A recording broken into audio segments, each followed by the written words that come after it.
the Space Museum is the TARDIS lands on the planet Zeros, where a vast museum houses a collection of relics from the galactic conquest of the mighty Morok Empire.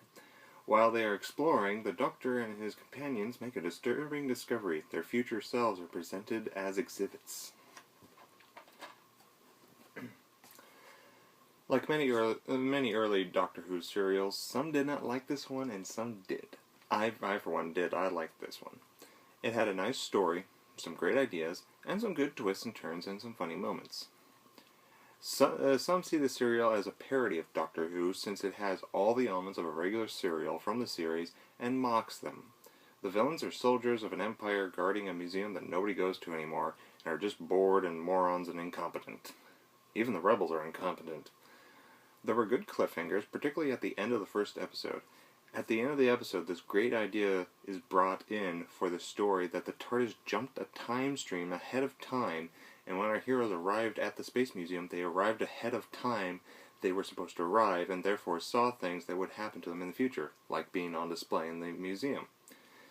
And then time catches up to them to when they were supposed to arrive, and their footprints appear in the dust, and the things that they saw that will happen in the future disappear, like their future selves in the display disappear, because it hasn't happened yet, since now time has caught up to them. And our heroes are left to defend themselves and prevent the future from happening as the enemy discovers the TARDIS and looks for them. It was very eerie and made one want to get to the next episode right away. One of the most memorable moments of the serial is a funny moment after the Doctor subdues the rebel and hides. The rebels go to look for him. There's a Dalek on display. You hear the Dalek mimic the Dalek voice and say, "I have fooled them, I am the master." And the Dalek arm moves, and the Doctor chuckles. The Dalek head opens up, and the Doctor pokes his head out, smiling from ear to ear, and still chuckling like Yoda. It was quite funny. And the cliffhanger at the end of the serial that leads us into the next serial was quite shocking, as we find out that the Daleks have their own time machine and are tracking the Doctor to exterminate him.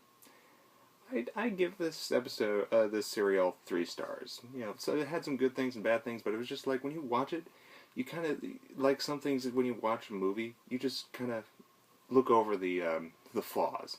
You look over the mistakes. You look over all these stupid little things that happen. You just sit back and enjoy it. And everything just blends together. Everything just fits. So you don't care about all the mistakes. So I give it like 3 stars. It was pretty good. The next serial I will review of Doctor Who will give us a sad farewell to Ian and Barbara as they find a way to go back home to their own time, and the Doctor says a reluctant goodbye to the last of the original companions.